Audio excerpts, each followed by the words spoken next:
At 1:23:40 in the morning on April 26, 1986, Unit 4 at the Chernobyl nuclear power plant exploded. Two massive blasts within seconds destroyed the RBMK 1000 reactor building. The force launched a 1,000-ton reactor lid into the air. Radioactive debris shot skyward like molten confetti. But this wasn't supposed to happen. The night shift was conducting a safety test, a routine procedure to see if turbine rundown could power emergency pumps during a blackout. Instead, they triggered the world's worst nuclear disaster. How did a safety test become a catastrophe that poisoned 200,000 square kilometers of Europe? Before we dive in, please consider dropping a like and subscribing. The RBMK 1000 reactor was a Soviet design marvel. Graphite moderated, light water cooled, capable of producing massive amounts of power. But it had a fatal flaw built into its core, a positive void coefficient. When steam bubbles formed in the cooling water, the reactor didn't slow down, it sped up. This design quirk made the RBMK inherently unstable at low power. Soviet engineers knew this. They built safety systems to compensate, control rods to absorb neutrons, emergency shutdown procedures, strict operating limits that operators were never supposed to violate. On the night of April 25th, those limits were about to be shattered. The safety test had been delayed for hours. The reactor was supposed to be at 200 megawatts thermal for the experiment, but as the power dropped, xenon poisoning began to choke the reaction. Xenon-135, a neutron-absorbing byproduct that builds up when reactors run at low power. By 12:28 in the morning, thermal power had crashed from 500 megawatts to just 30. The reactor was dying. To save the test, operators began withdrawing control rods. Many control rods, far more than safety procedures allowed. They were manually overriding every safety system designed to prevent exactly what was about to happen. The reactor gradually climbed back toward 200 megawatts. The test could proceed, but beneath the reactor core, something sinister was building. With so many control rods withdrawn, the reactor had become a nuclear bomb waiting for a trigger. The operators didn't realize they had created the most dangerous configuration in the RBMK's history. The reactor was balanced on a knife's edge. Any sudden change, a power spike, a steam bubble, even the insertion of control rods could trigger an uncontrollable chain reaction. At 1:23:40, Deputy Chief Engineer Anatoly Dyatlov ordered the test to begin. As the turbine began its rundown, the reactor power started to rise. Slowly at first, then faster. The operators watched their instruments with growing alarm. Power was climbing beyond safe limits. Steam formation was increasing. The positive void coefficient was taking control. At 1:23:40, Senior Reactor Control Engineer Alexander Akimov pressed the AZ-5 Emergency Shutdown button, SCRM. Every control rod in the reactor began dropping toward the core. In any normal reactor, this would have ended the crisis, but the RBMK wasn't normal.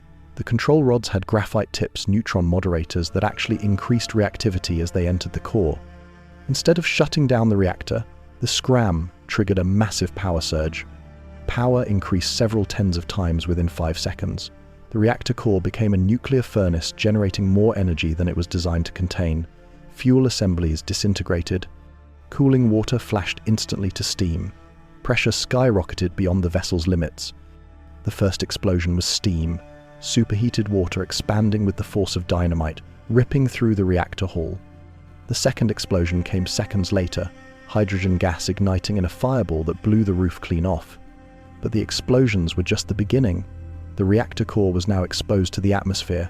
Graphite moderator blocks began burning like charcoal. Radioactive smoke poured into the night sky, carrying the equivalent of 400 Hiroshima bombs worth of contamination. Yet for hours, Soviet officials insisted everything was under control. The plant's fire brigade arrived within minutes of the explosion. They saw flames shooting from the reactor building, debris scattered across the compound, a gaping hole where the reactor hall roof used to be. But they had no idea they were staring into the mouth of a nuclear inferno. Lieutenant Vladimir Pravik led his men toward Unit 4. The radiation meters they carried maxed out immediately. The instruments weren't broken, they simply couldn't measure doses this high. Pravik and his firefighters were absorbing lethal amounts of radiation with every breath. But they kept fighting the fires anyway, because that's what heroes do. Within 3 hours, the roof fires were extinguished. The immediate danger seemed over, but beneath the rubble, graphite moderator blocks continued burning at over 1,000 degrees Celsius. This wasn't a fire that water could put out. It was a nuclear bonfire that would rage for 10 days. The initial explosion had killed 2 workers instantly, but the real tragedy was just beginning. 28 firefighters and emergency staff would die within 3 months from acute radiation syndrome. 134 emergency workers were hospitalized with radiation sickness. These men had walked knowingly into a radioactive hell to save their community. Many would pay with their lives. As dawn broke on April 26th, a radioactive cloud drifted northwest from the plant. Inside this invisible poison were 14 exabecquerels of radioactive material: iodine-131, cesium-137, strontium-90, isotopes that would contaminate food chains for decades. The cloud passed over Pripyat first, a city of 49,000 people living just 3 kilometers from the plant. Children played in radioactive fallout, thinking it was snow. Parents hung laundry outside to dry in contaminated air. Nobody told them their world had just become uninhabitable. Soviet authorities knew the danger. Radiation monitoring stations recorded lethal levels throughout the region. But the evacuation order didn't come for 36 hours. While Pripyat residents went about their normal Saturday, the radioactive cloud continued its journey. It crossed into Belarus, drifted over Poland, reached Sweden by Monday morning. At the Forsmark nuclear power plant, workers triggered radiation alarms just by walking into the facility. Swedish officials initially thought their own reactor was leaking. They began emergency procedures, checked every system, found nothing wrong. The contamination was coming from outside, from the east, from the Soviet Union. This was how the world learned about Chernobyl, not from Soviet announcements, but from Swedish radiation detectors. The Soviet response was swift and brutal in its efficiency. On April 27th at 2 in the afternoon, 1,100 buses rolled into Pripyat. Residents were told they were being temporarily evacuated. They could bring only essential items. They would return in 3 days. They never returned. In the first wave, 116,000 people were evacuated from contaminated areas across Belarus, Russia, and Ukraine. But this was just the beginning. Between 1986 and 1990, another 220,000 residents would be permanently resettled as the true scale of contamination became clear. The evacuations created ghost towns across the region. Entire communities vanished overnight, schools abandoned mid-lesson, hospitals left with patients' records still on the desks. A civilization interrupted in the middle of an ordinary Saturday. Before we jump back in, tell us where you're watching from today, and if this story hits you, make sure you're subscribed so you don't miss the next one. Meanwhile, the reactor continued burning. The graphite fire was releasing massive amounts of radioactivity into the atmosphere. Something had to be done to stop it. Soviet officials decided on a desperate measure. They would drop sand, clay, and boron onto the exposed reactor core from helicopters. The helicopter crews flew directly through the radioactive plume. Pilots absorbed doses that should have killed them. They made run after run, dumping 5,000 tons of material onto the burning reactor. The operation was both heroic and futile. Much of the material missed the target entirely. But on May 9th, the graphite fire finally burned itself out. The immediate crisis was over. The long-term nightmare was just beginning. By now, the Soviet Union could no longer hide what had happened. Mikhail Gorbachev addressed the nation on May 14th, 18 days after the explosion. He acknowledged the accident but downplayed its severity. Western propaganda was exaggerating the danger, he claimed. Soviet nuclear technology remained fundamentally sound. But the contamination told a different story. Areas with cesium-137 levels above 37 kilobecquerels per square meter covered 150,000 square kilometers across 3 countries. 52,000 square kilometers of agricultural land were too contaminated for farming. The 30-kilometer exclusion zone around the plant became a dead zone, spanning 2,600 square kilometers in Ukraine alone, an area the size of Luxembourg, abandoned to radiation and time. In the months following the explosion, a massive army assembled at Chernobyl. They called them liquidators, 600,000 men and women who volunteered or were conscripted to clean up the world's worst nuclear disaster. They came from across the Soviet Union. Soldiers, miners, engineers, construction workers, ordinary people tasked with an extraordinary mission. Their job was to make Chernobyl safe again. It was impossible, but they tried anyway. The most dangerous work fell to the bio-robots men who cleared radioactive debris from the reactor building roof. Soviet officials had tried using actual robots first. The machines failed within hours. The radiation levels were so intense they fried electronic circuits instantly. So they sent in people instead.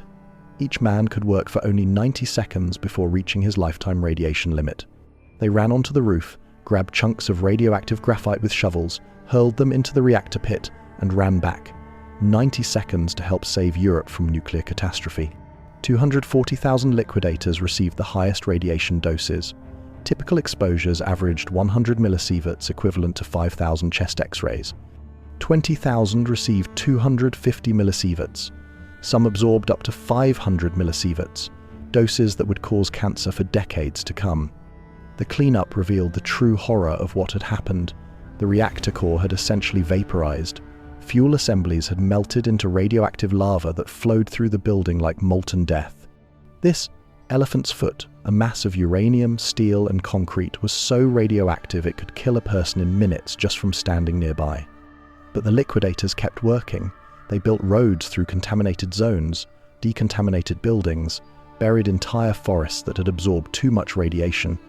They created a new kind of industrial process, the systematic cleanup of nuclear destruction. By November 1986, they had completed their most ambitious project, the sarcophagus. The sarcophagus was a concrete and steel tomb built directly over the destroyed reactor. 400,000 cubic meters of concrete, 7,300 tons of steel. It was designed to contain the remaining radioactive material and prevent further releases. But it was also a rush job, built under impossible conditions. Workers couldn't stay near the reactor long enough to properly seal all the gaps. The structure leaked from the beginning. Rain got in. Radioactive dust got out. It was a temporary solution that had to last for decades. The sarcophagus became a symbol of both Soviet engineering prowess and nuclear hubris, a monument to humanity's ability to contain its own worst mistakes, barely. While the liquidators worked, a more insidious disaster was unfolding across Europe. Children's thyroid glands were absorbing iodine-131 from contaminated milk. This isotope concentrates in developing thyroid tissue, causing cancer years or decades later. By 2005, over 6,000 thyroid cancer cases had been reported among those exposed as children and adolescents. 15 had died by then. But this was just the beginning. Thyroid cancer risk persists for decades after exposure. More cases were inevitable. Many European countries quickly banned fresh milk and altered agricultural practices, reducing thyroid doses to negligible levels. But in the most contaminated regions of Belarus, Russia, and Ukraine, the damage was already done. The long-term health effects remain contested to this day.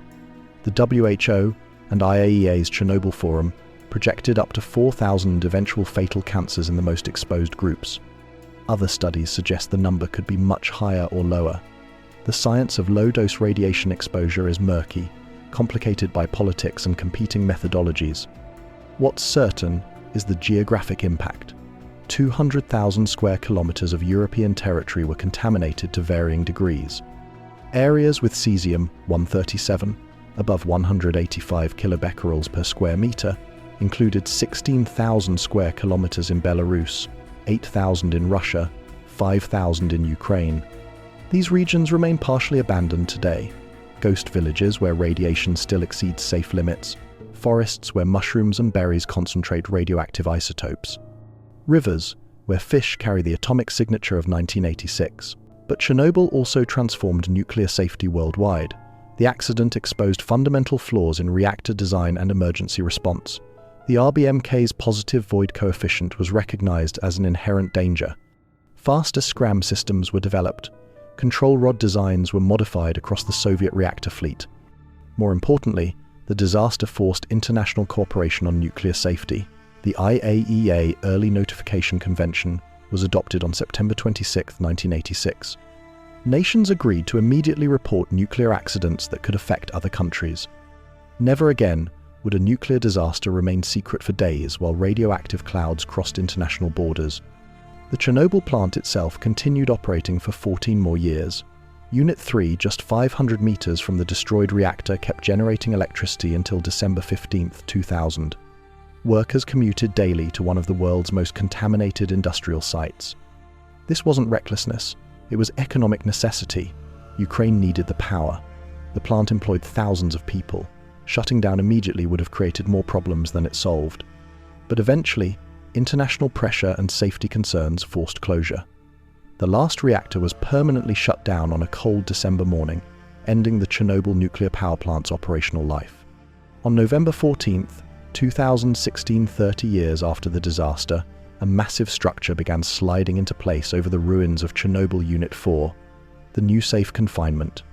257 meters wide, 162 meters long, 108 meters high. 36,000 tons of steel designed to contain radioactive material for the next century. The structure cost €1.5 billion and represents humanity's most expensive attempt to undo a nuclear mistake. But even this engineering marvel is temporary. In 100 years, it will need to be replaced again. The radioactive material inside doesn't respect human timelines. Today, most residents of contaminated regions receive less than 1 millisievert per year from Chernobyl fallout, roughly equivalent to natural background radiation. But about 100,000 people still exceed this level. They live in a world where radiation is an invisible constant, measured in every meal, every breath, every step outside. Children born decades after the accident inherit this atomic legacy. Their playgrounds are monitored for cesium. Their food is tested for contamination. They grow up in the shadow of an event that happened before they were born, but will outlive them by centuries. This is the true horror of nuclear disasters. They transcend human generations. The Chernobyl exclusion zone has become an accidental nature preserve. Without human interference, wildlife populations have exploded. Wolves roam the abandoned streets of Pripyat. Bears fish in contaminated rivers. Eagles nest in radioactive forests. The animals carry radiation in their bodies, but they thrive anyway. Nature, it seems, finds radiation more tolerable than human civilization. The zone has become a vast experiment in post-nuclear ecology, a glimpse of what Earth might look like if humanity disappeared. But this isn't a success story. It's a monument to displacement. 336,000 people were permanently relocated to create this wildlife paradise. Their communities were sacrificed so that nature could reclaim contaminated land. Chernobyl's lessons extend far beyond nuclear power. The disaster revealed how technological complexity can overwhelm human judgment, how safety systems can become sources of danger, how the pursuit of progress can create problems that outlast civilizations. The RBMK reactor's design flaws were known but ignored. The safety test procedures were inadequate but approved.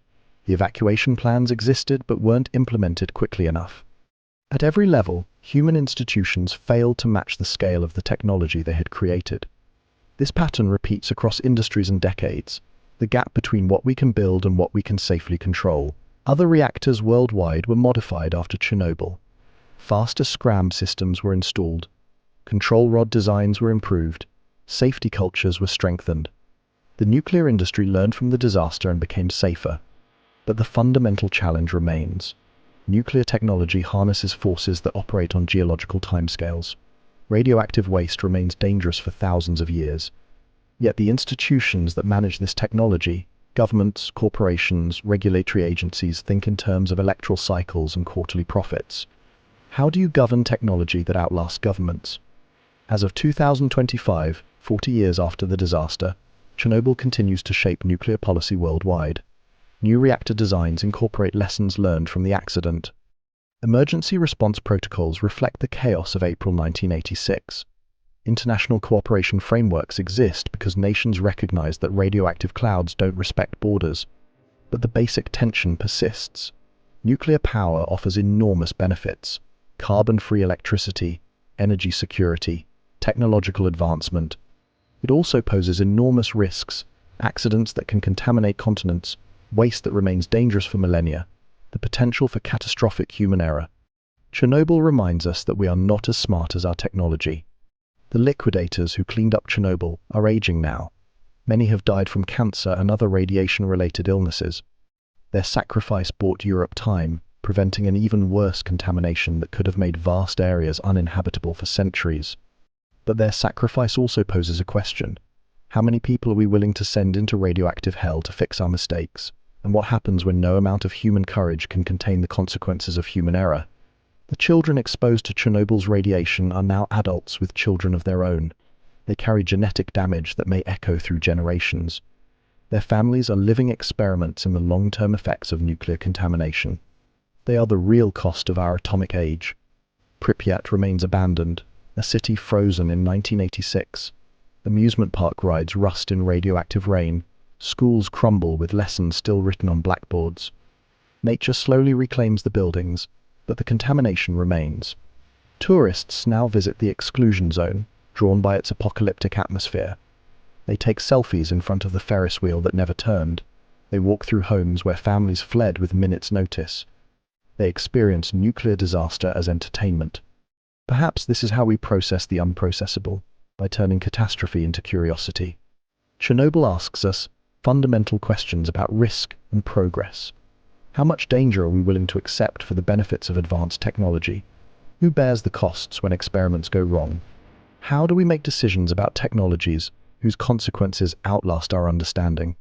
The reactor core of Unit 4 remains buried beneath tons of concrete and steel, but the questions it raises remain exposed.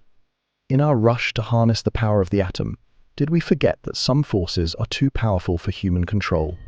The answer lies not in the technical details of reactor design or emergency response procedures. It lies in our willingness to acknowledge the limits of human wisdom in the face of cosmic forces. 40 years later, Chernobyl's radioactive signature can still be detected in soil across Europe, in the forests of Germany, in the reindeer of Lapland, in the sheep of Wales. The disaster has become part of Earth's geological record, a thin layer of human-made isotopes that will mark our era for millennia to come. Future archaeologists will find this radioactive layer and know that once humans split atoms and lost control. They'll study our civilization through the lens of our greatest technological failure. What will they conclude about a species that could unlock the power of stars but couldn't prevent that power from poisoning its own children? As you consider these questions, remember the firefighters who ran toward the burning reactor, the liquidators who cleared radioactive debris with their bare hands, the families who left everything behind in 36 hours and never returned. Their sacrifice reminds us that human courage can sometimes match human folly. But courage alone isn't enough to contain the forces we've unleashed. If this story moved you, if it made you think about the price of progress and the weight of our technological choices, please subscribe and hit the like button. Let's use these stories not just to remember the past, but to build a wiser future. Because the next time we face such choices, the stakes may be even higher.